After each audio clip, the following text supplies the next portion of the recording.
Here is the grim story of a winter which brought losses to British agriculture on a scale never before experienced. A disaster which will mean less wheat, potatoes and sugar beet from this year's harvest, and less meat and wool for several years to come. Even the sea was frozen.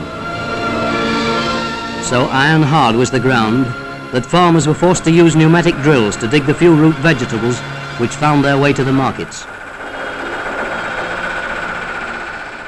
I think when you get a crisis, whether it's animal disease, or you could have the floods in certain counties, farmers always cope because actually they rise to the challenge. But the NFU, actually, I think, is much more effective at these times of crisis because it's a role they can do really well and they can really step up. Then came the floods, slowly at first from the melting snows, then with the force of a tidal wave as the rivers burst their banks, inundating 700,000 acres of the richest farmlands in the country.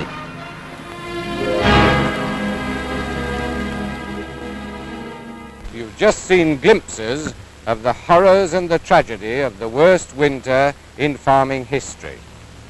There's a big financial gap which must be filled to enable thousands of the experienced men and women to continue in the vital job of producing food.